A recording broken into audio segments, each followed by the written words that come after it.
자, 우리 다 같이 오늘 말씀을 제가 한 절 읽고 여러분 한 절 보시고 마지막 절 교독하도록 하겠습니다. 야곱아, 내가 정령이 너희 무리를 다 모으며 내가 정령이 이스라엘의 남은 자를 모으고 그들을 한 초소에 두기를 보스라 양떼 같게 하며 초장의 양떼 같게 하리니 그들의 인수가 많으므로 소리가 크게 들릴 것이며 길을 여는 자가 그들의 앞서 올라가고 그들은 달려서 성문에 이르러서는 그리로 쫓아 나갈 것이며 그들의 왕이 앞서 행하며 여호와께서 선두로 행하시리라. 아멘. 네, 오늘은 남은 자와 길을 여는 자라는 말씀으로 함께 은혜를 나누도록 하겠습니다. 미가서 2장 12절로 13절 말씀인데요. 이번 주는 우리 앞에서 말씀드린 대로 행복한 다니엘 교회가 세워져서 첫 예배를 드린 지 1주년이 되는 주간입니다. 많은 분들이 벌써 그렇게 됐냐고 저보고 그러시더라고요. 제가 우리 교회 후원해 주시는 우리 부산에 있는 교회들이랑 막 전화를 한번 돌려드렸습니다. 벌써 그렇게. 그래서 제가 뭐라고 했겠습니까? 저는 벌써가 아니라 벌써 한 5년이 지난 것 같다고. 많게는 한 10년이 지난 것 같다고. 제가 좀 늙어 보이지 않습니까?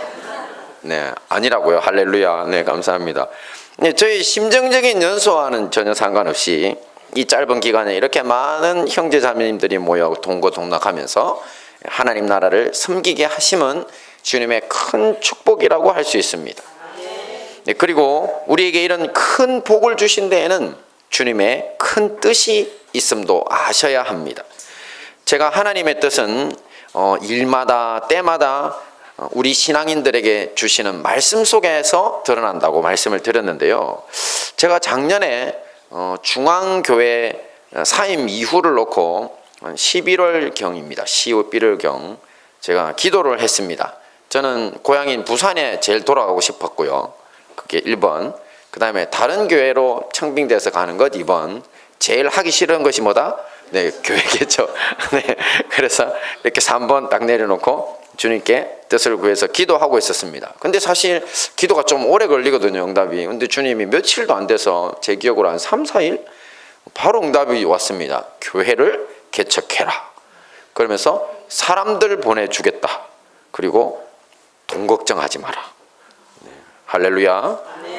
네, 제가 이 말씀을 받았다고 했더니만 대전 중문교회 목사님이 누구시죠? 네, 장경동 목사님 큰딸이 제 신대원 동기입니다. 와서 우리 교회 한번 보고 갔거든요. 짱은혜 자매인데 목사님 부럽다고. 네. 아니 하나님 그렇게 응답하신 거면 이미 게임 끝났네 뭐 이러면서 자기도 개척하고 싶다고 막 그러더라고요. 그래서 참 이렇게 부러운 말씀으로 저에게 약속해 주시고 그리고 오늘 본문 말씀을 주셨습니다. 그리고 우리가 지금 지난 1년간을 돌아보면 우리 하나님이 얼마나 신실하게 그 약속을 지키시는 분이신지 우리가 직접 체험하는 기간이었습니다. 할렐루야. 네, 그래서 오늘은 그동안 늘어난 새로운 식구들과 함께 교회 설립 시에 우리에게 주신 이 약속의 말씀을 다시 한번 되새겨보면서 우리 모두를 향하신 주님의 뜻을 확인하고 함께 은혜를 나누는 시간을 갖도록 하겠습니다. 먼저 말씀을 함께 봅니다. 시작. 야곱아, 내가 정령이 너희 무리를 다 모으며 내가 정령이 이스라엘의 남은 자를 모으고. 네, 자, 우리가 첫째 남은 자들의 교회가 되라고 주님이 말씀하셨습니다. 그렇다면 남은 자란 어떤 사람들일까요? 봅니다. 시작. 남은 자의 원래 뜻. 네, 남은 자의 원래 뜻은요, 문자 그대로 남은 사람들이라는 겁니다. 이스라엘 나라 역사를 보면요, 사회 지도층이나 주류 세력이라고 불리던 사람들이요, 그 힘을 이용하여 가난하고 약한 사람들을 착취하고 노예로 부리며 억압하던 시절이 있었습니다. 이때 하나님은 선지자들을 보내어 이들을 바로 잡으려고 하셨습니다. 하지만 이스라엘 백성들은 그 말씀 듣기를 거부하고 계속 악을 저질렀습니다. 결국 하나님은 피해 심판을 단행하셨고 나라는 멸망하여 그 백성들은 이방 나라에 포로로 끌려가게 되는 그런 역사로 맞춰집니다. 하지만 억압받고 착취당하던 약자들은요, 하나님이 그 땅에 남겨두셨습니다. 말씀을 봅니다. 시작. 내가 곤고하고 가난한 백성을 너희 중에 남겨두리니 그들이 여호와의 이름을 의탁하여 보호를 받을지라. 네, 이 말씀 속에 곤고하고 가난한 백성, 여호와 하나님의 이름으로 보호를 받으리라고 하는 사람들이 바로 원래 남은 자들입니다. 이들이 남은 이유는 바로 이들이 피해자요 약자였기 때문입니다. 하지만 이런 남은 자, 약자였기 때문에 남은 자들 외에 더 신앙적으로 중요한 남은 자가 있습니다. 같이 봅니다. 시작. 신앙의 지조로서 남은 자. 네, 그것은 바로 신앙의 지조를 지키고 남은 자를 말하는데요. 이들 신앙의 지조로서 남은 자는 고난과 역경 중에서도요, 우상 숭배로 죄악된 세상과 짝하지 않는 사람들입니다. 그것이 지조를 지키는 거라는 겁니다. 이들은 끝까지 주님의 약속의 말씀을 믿고 역경을 견디며 믿음의 승리를 이뤄낸 소수의 작은 사람들입니다. 자, 성경 속에 나오는 믿음의 선배들과 또 교회사의 수많은 순교자들이 모두 다 참신앙을 지킴에 있어서 남은 자들입니다. 대표적인 남은 자로 우리 교회의 이름으로도 쓰이는 믿음의 선진 다니엘과 또 세 친구가 있었고요. 이들은 불 가운데로도 들어가야 했습니다. 그리고 또 앞에서 전했던 독고다이 엘리야, 하늘에서 불이 내려오게 하고 갈멜산에서 엄청난 일을 해냈죠. 그리고 또 천국의 장자, 이 땅의 조력자인 엘리사도 남은 자들입니다. 우리 주님께서 오늘 미가서 2장 12절 말씀을 우리에게 주신 이유도 바로 여기에 있습니다. 우리 행복한 다니엘 교회 식구들이 세상과 짝하고 거짓된 것을 우상 숭배하는 것을 원하지 않는 남은 자라서 이곳에 불러주셨다는 것입니다. 그리고 또한 이곳에서 날마다 주님을 깊이 체험함으로써 믿음의 선배들과 같은 남은 자로 살라고도 당부하시고 있는 것입니다. 그리고 주님은 미가서 2장 12절 하반절 말씀을 통해서요, 우리에게 한 가지 더 축복의 약속을 주십니다. 왜냐하면 우리가 신앙의 지조를 지켰으니까 이런 축복을 주시겠다는 건데요. 시작. 그들을 한 처소에 두기를 보스라 양떼 같게 하며 초장에 양떼 같게 하리니 그들의 인수가 많음으로 소리가 크게 들릴 것이며. 네, 우리에게 한 장소를 주시고 우리와 함께 다른 남은 자들을 모아서 많은 무리를 이루고 번영하게 하시겠다고 합니다. 이것은 우리 행복한 다니엘 교회 공동체에 속한 모든 사람들이 비옥한 초원의 양떼들처럼 영혼이 잘되고 하는 일들이 잘되고 또 가정과 육신도 강건케 되어서 함께 번영해 갈 것이라는 약속의 말씀입니다. 할렐루야. 네, 둘째, 자, 함께 봅니다. 시작. 길을 여는 자가 되라. 네, 이 말씀들에 길을 여는 자가 되라고 하는 말씀에, 우리에게 주신 말씀에는 그런 하나님의 뜻이 들어있는데요. 자, 길을 여는 자가 되라는 것이 무슨 말씀인지 자세히 한번 살펴보겠습니다. 오늘 본문 미가서를 쓴 미가 선지자는 북이스라엘과 남유다 백성들이 그들이 저지른 죄악 때문에 나라가 멸망당하고 또 이방의 포로가 될 것들을 예언했던 사람입니다. 그리고 이 말씀은 앞에서 말씀드렸듯이 그대로 실현되고 맙니다. 그런데 오늘 본문은 그들의 죄로 인해 끌려가서 고난당하던 이스라엘 백성들 중에서 남은 자들의 귀환에 대한 예언과 약속의 말씀입니다. 바로 포로 생활이 이제 끝났다. 너희들이 믿음의 지조도 지켰고 또 포로기 동안에 고생도 했으니 이제 너희들이 이제 돌아올 거다. 그러면서 그 중에서도 특별히 13절에 오늘 말씀 중에 길을 여는 자를 주목해서 우리가 세번역 성경으로 이 구절을 한번 다시 읽어보겠습니다. 시작.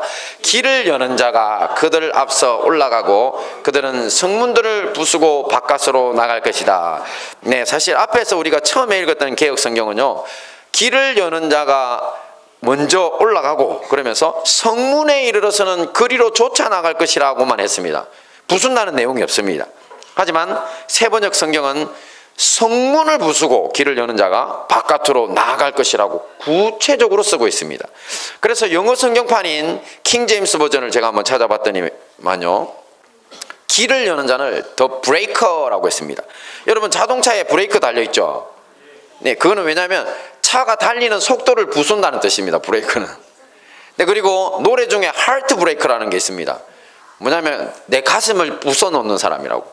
아니 그렇게 예쁜 그대 왜 내 마음을 안 받아줘요? 하트 브레이커. 그래요. 그러니까 이 브레이크라는 건 부수는 자라는 뜻입니다. 근데 이 브레이크가 바로 길을 여는 자라고 성경에는 기록되어 있는 겁니다. 자, 상상해 보십시오. 포로로 갇혔던 이들 중에서 어느 한 사람이 일어나서 엄청난 권능과 힘으로 자신을 가두고 있던 도시의 성문을 부수고 깨뜨리고 나갑니다. 그리고 수많은 무리들이 그를 따라 나서서 자신들을 학대하며 핍박하던 데서 벗어나서 달려나갑니다. 성 안에서 성 밖으로 엄청난 무리들이 쏟아져 나오는 것입니다. 그리고 그들 앞에는 이방의 압제자가 아닌 자신들을 지키고 보호해줄 왕이 그들을 인도하고 있습니다. 그리고 이 왕은 다름 아닌 만군의 주 여호와 하나님이십니다. 이 얼마나 통쾌하고 가슴 벅찬 장면입니까? 지금까지 보신 것처럼 길을 여는 자가 있어야 합니다.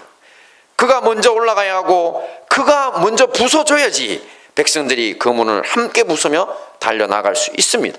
우리 인류에게 이런 길을 여는 자로 찾아오신 분이 바로 예수 그리스도 우리 주님이십니다. 말씀을 함께 봅니다. 시작. 그는 우리의 화평이신지라 둘로 하나를 만드사 중간에 막힌 담을 허시고. 그렇습니다. 예수님은 죄 때문에 하나님과 분리되어서 죄의 담에 갇히고 또 마귀의 압제 밑에서 신음하는 우리 인간들을 위해서 이 세상에 내려오셨습니다. 그리고 십자가의 죽으심으로 우리 대신 죄값을 치르시고 하나님과 우리 사이를 막고 있던 죄의 담을 깨뜨려 주셨습니다. 무너뜨려 주셨습니다. 여기서 담을 허시고라 그랬죠. 하나님과 우리 인간들 사이를 뚫어주신 길을 여는 자, 더 브레이크인 것입니다. 그러므로 여러분, 오늘 이 자리에서도 혹시 죄의 담에 갇혀 하나님과 분리된 분들이 계신다면 예수님을 믿으시고 또 그분을 우리 인생의 주인으로 영접하십시오. 그러면 하나님께서 모든 죄를 용서하시고 여러분들을 하나님이 통치하시는 세계로 인도하실 것입니다. 네, 이런 것을 복음, 곧 복된 소식이라고 합니다. 아직 이 세상에는 이런 복된 소식을 듣지 못한 채 사단 마귀의 그 세력에 묶여서 신음하는 사람들이 너무나 많습니다. 예수님은 우리가 복음으로써 이렇게 고통받는 하나님의 자녀들을 구출해 내기를 원하고 계십니다. 바로 우리 행복한 다니엘 교회가 길을 여는 자의 사명을 감당하기를 원하신다는 것입니다. 할렐루야. 네, 마지막으로요. 자, 길을 여는 자가 되려면인데요. 자, 제가 보니 길을 여는 자가 되라고 한다고 길을 여는 자가 되고 싶다고 지금 당장 그 사명 전체를 완벽하게 수행할 수 있는 것은 아닌 것 같습니다. 네, 작게라도 시작하는 것은 당연하지만 또 많은 시간과 노력 또 훈련이 필요한 것도 사실입니다. 이것을 위해서 우리 주님은 우리가 본받아야 할 믿음의 선진들을 많이 보여주셨습니다. 그 중에서도 대표적인 길을 여는 자, 더 브레이커가 바로 모세입니다. 모세는 이집트에서 파라오의 압제하에 노예로 잡혀있던 이스라엘 백성들을 구출해낸 출애굽의 주인공입니다. 성경의 평가가 이렇습니다. 모세에 대해서 제가 좀 우리식으로 바꾸면요, 모세 전에 모세 없고 모세 후에 모세 없다고 성경에서 평했습니다. 자, 이게 바로 뭔 말이냐면 전무후무란 뜻입니다. 바로 모세야말로 전무후무한 더 브레이커입니다. 그러므로 모세를 통해 우리가 길을 여는 자가 되기 위해 얻을 수 있는 교훈도 우리에게 정말 값진 교훈들입니다. 그래서 제가 간단히 모세를 통해 얻을 수 있는 값진 교훈 3가지만 뽑아보았습니다. 먼저 봅니다. 시작. 먼저 자신을 깨뜨려야 한다. 네, 모세는 비록 히브리 노예 출신이지만 하나님의 예배하심으로 자신들을 압제하던 압박하던 주인이었던 이집트 공주의 양아들로 40년을 살아갑니다. 이집트의 모든 학문에 능통했고 또 강한 힘과 리더십을 가진 사람이었습니다. 그는 처음에 자신이 이 높은 신분과 또 뛰어난 능력으로 동족들의 지도자가 되어서 그들을 구출하고 싶었던 것 같습니다. 하지만 동족인 히브리인들의 배신으로 40년을 도망자 신세가 되어 목동으로 살아갑니다. 미디안에서 40년을 왕자로 살아온 사람이 한순간에 추락해서 40년을 미디안의 목동으로 살아야 합니다. 목동. 참. 그런데 여러분, 40년간 왕자로 살며 높은 지위, 힘과 능력을 갖고 자랑하던 모세에게는 하나님이 나타나셨다, 안 나타나셨다? 안 나타나셨습니다. 그런데 40년간 목동으로 살며 그냥 40년이 지납니까? 사람은 늙지요. 그죠? 40년 왕자에 40년 목동이면 지금 몇 살입니까? 80살 노인네입니다. 또 자기 양도 없어서 장인의 양을 치는 진짜 신세가 처량한 목동 할아버지. 네, 그 초라하기 그지없는 모세에게는 하나님이 찾아오셨습니다. 왕자일 때는 안 찾아오시더니 이 점이 가장 중요합니다.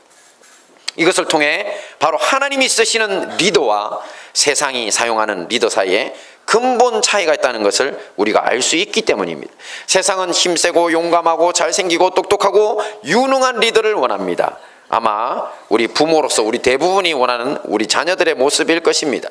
이런 점에서 모세는 이 모든 것을 다 갖춘 사람이었습니다. 하지만 하나님이 원하시는 리더로서는 꼭 반드시 있어야 될 한 가지가 부족했던 것입니다. 자, 바로 자신이 깨어지지 않았다는 것입니다. 오늘날 우리 교회용어로 자기 부인, 십자가에서 자기 중심성이 처리되어야 한다는데 그러지 못했다는 것입니다.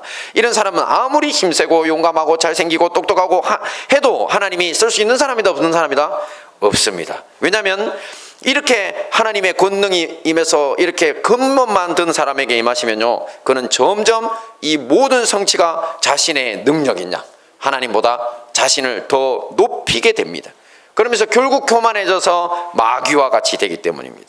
우리 주님께서 더욱 아끼시고 사랑하는 사람들일수록 더 많은 고난을 허락해서 우리를 낮추시는 이유가 바로 이것입니다. 이런 고난을 통과하고 자기 중심성을 탈피한 모세의 상태를 보여주는 아주 좋은 구절이 있습니다. 함께 봅니다. 시작. 이 사람 모세는 온유함이 지면의 모든 사람보다 승하더라. 근데 여기에서 온유의 원어는 아나우라고 하는 단어입니다. 이 단어의 원래적 의미는요, 고생, 고난과 많은 관련이 있습니다. 그래서 형용사로 고통받는, 가난한, 겸손한, 비천한, 온유한이라는 여러 가지 낮고 낮은 상태를 말하는 단어들로 쓰입니다. 두루두루 쓰입니다. 근데 한마디로 말해서 이 단어를 모세에게 썼다고 하는 이유는 뭐냐면요, 자, 고난을 통해 모세가 영적인 겸손을 얻었다고 하는 것을 알려주는 겁니다. 그러니 영적으로 비천의 상태로 자기를 낮출 수 있는 상태가 된 게 바로 아나우 온유라는 것입니다. 자, 그러니 모세의 온유는 개인적 성품으로서의 그 사람이 온유하다, 온유하지 않다가 아닙니다. 바로 영적으로 겸손해져서 하나님 앞에 납작 엎드리는 사람이 되었다는 것입니다. 그러므로 모세의 온유함이 지면의 모든 사람보다 승하더라라는 것은 쉬운 말로 하나님 앞에서 자기 중심성을 내려놓고 자신을 낮추는 데에는 최고인 사람이 되었다라고 보시면 된다는 겁니다. 할렐루야. 네, 이것이 바로 십자가의 자아를 못 박았다고 하는 것입니다. 가끔 교회에서 제가 보니 일마다 때마다 분란을 일으키고 돌아다니는 사람들이 있습니다. 자, 그분들은 대부분 자기가 세상의 중심, 또 인간관계의 중심, 교회의 중심이어야 된다고 생각하시는 것 같습니다. 십자가에서 자기 중심성이 처리되지 못했다는 것입니다. 이런 분들은 길을 여는 자가 되기보다 길을 막는 자가 됩니다. 그렇다면 우리는 어떻게 자기 중심성을 내려놓을 수 있습니까? 많은 사람들이 모세처럼 죽어봐야 한다고 모세처럼 얻어맞아봐야 한다고 그런 말씀들을 하시는데, 이렇게 고난을 당해야만 이렇게 자기 중심성이 내려가야 된다고 생각하시는 분들이 많은데요, 결코 그 방법만 있는 것은 아닙니다. 우리가 자기의 경험이나 고집보다 하나님의 말씀에 순종하려고 노력하시고, 또 기도의 무릎이 엎드리는 거잖아요. 납작 엎드리는, 하나님의 내가 답이 없다고 엎드리는 게 기도의 무릎이거든요. 이렇게 하나님 앞에 납작 엎드리다 보면 고난 없이도 이렇게 자기 중심성을 처리하고 하나님 앞에 이 지면에 대해서 가장 온유가 성하더라고 하는 모세 같은 사람이 될 수 있는 것입니다. 할렐루야. 우리도 먼저 자신을 깨뜨리고 원수 마귀의 성문도 깨뜨려 길을 여는 자의 사명을 감당해야 할 것입니다. 네, 두 번째로 모세에게서 배울 수 있는 교훈요. 봅니다. 시작. 사명을 위한 마음의 할례에. 네, 누가 지금 마음의 모양이 되어 있는 것을 칼로 깎고 있죠. 자, 우리가 모세 같은 길을 여는 자가 되기 위해서 마음의 할례를 받아야 된다. 자, 호렙산에서 여호와 하나님을 만나 출애굽의 소명을 받은 모세는요, 장인어른에게 작별 인사를 하고 아내와 아이들을 데리고 이집트로 떠나게 됩니다. 근데 이런 노정에서 출애굽기 4장 24절로 26절에는요 이상한 장면이 나옵니다. 여호와께서 길의 숙소에서 모세를 만나서 그를 죽이려고 하십니다. 그리고 그의 아내 십보라가 차도를 취하여 그 아들의 양피를 베어 할례를 행하고 그리고 그것을 던지면서 당신은 나의 피남편이라고 말하게 되었다고 하는 피남편 이야기입니다. 성경에서 해석이 어려운 대표적인 낭구로 꼽히는 부분입니다. 하지만 여호와 가만히 한번 생각해 보세요.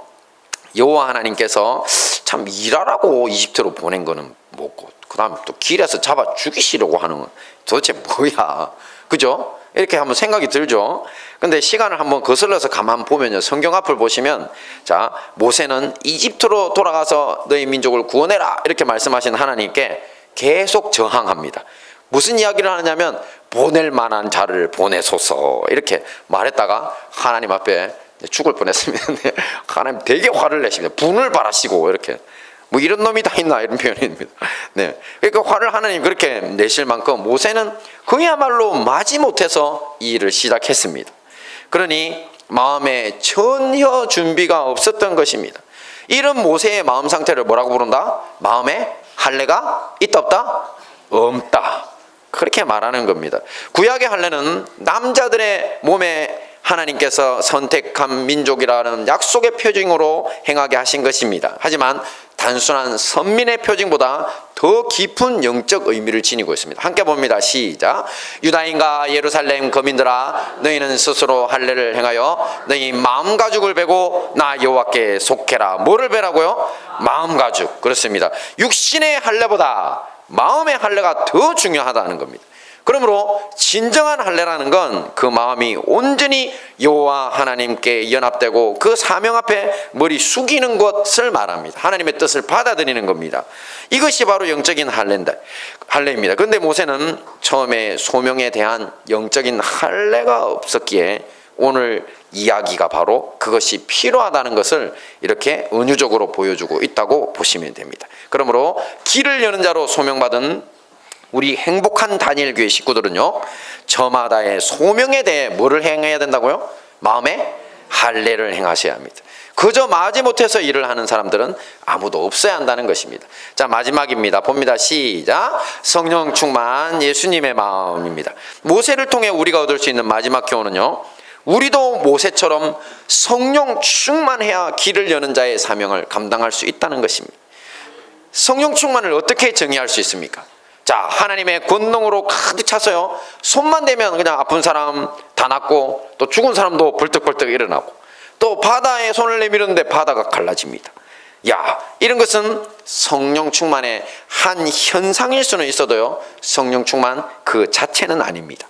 성령 충만이란 바로 하나님의 심정, 예수님의 마음으로 가득 차 있는 상태를 말하기 때문입니다. 모세는 호렙산에서 주님을 만나고 이집트에서부터 광야에 이르기까지 주님과 동행하면서 이렇게 하나님의 심정, 예수님의 마음으로 가득 찬 사람이 됩니다.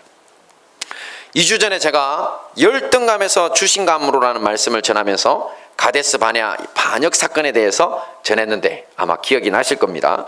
그때 이스라엘 백성들은 가나안 사람들의 장대한 신장과 또 큰 성읍의 위세에 눌려가지고 아주 극심한 열등감에 사로잡힙니다. 그리고 결국 모세와 아론 등 지도자들을 돌로 쳐 죽이고 이집트로 돌아가서 노예살이를 하자는 결정을 내리고 반역을 합니다. 자, 이때 여호와 하나님이 영광 중에 회막에 임하시고 대노하십니다. 그리고 이 모든 자들을 내가 전염병으로 쳐서 다 죽여버리고 너를 통해서 그냥 새 나라를 만들어야 되겠다, 이 정도까지 가십니다. 그때 모세는 하나님의 앞을 막아서면서 이야기합니다. 보십니다. 시작. 고함나니 주의 인자의 광대하심을 따라 이 백성의 죄악을 용서하시되 애굽에서부터 지금까지 이 백성을 용서하신 것 같이 용서하옵소서. 저는 이 장면을 보면서 모세에게서 우리 주님 예수님이 생각났습니다. 네, 끊임없이 하나님을 배반하고 실망시키며 죄만 짓는 우리 인류, 그리고 죄인들에게 진노하시는 공의의 하나님, 그 사이에서 이 백성의 죄악을 용서해달라고 막아서시는 예수님, 그리고 예수님은 이에서 더 나아가서 자신이 그 죄를 대신 지고 죽어주셨습니다. 은혜도 모른 채 자신을 배신하고 죽이려고까지 하는 이스라엘 사람들 앞에서 모세도 지금 예수님처럼 행동하는 것입니다. 바로 지금 바로 모세의 마음속에는 누가 있다? 예수님의 심정이 가득 차 있기 때문입니다. 이것이 바로 성령으로 충만한 마음입니다. 이렇게 예수님의 심정으로 가득 차 있어야 우리도 길을 여는 자로서의 사명을 감당할 수 있습니다. 그러니 신비한 현상만 찾아다니는 것을 성령 충만으로 여기지 마시고, 그런 것은 신비주의라고 합니다. 예수님의 심정으로 하루하루를 채워가도록 힘써야 할 것입니다. 자, 말씀을 정리하겠습니다. 오늘 우리 주님이 우리에게 주신 축복과 사명은 각각 뭐였습니까? 첫째, 남은 자들의 교회. 네, 두 번째는요, 길을 여는 자가 되라. 네, 길을 여는 자가 되기 위해 믿음의 선진 모세에게서 얻을 수 있는 세 가지 교훈. 첫째 뭐였죠? 자기를 깨뜨려야. 그렇죠? 자기 부인입니다. 네, 길을 여는 자 되려면 먼저 자신을 깨뜨려야 됩니다. 그 다음에 두 번째는요, 네, 사명을 위한 마음의 할례. 마지막은요, 성령 충만입니다. 네, 우리의 일평생을 남은 자와 길을 여는 자로 승리하시는 우리 행복한 다니엘 교회와 또 방문하신 형제교회 성도님들 되시기를 축원합니다. 아멘. 네.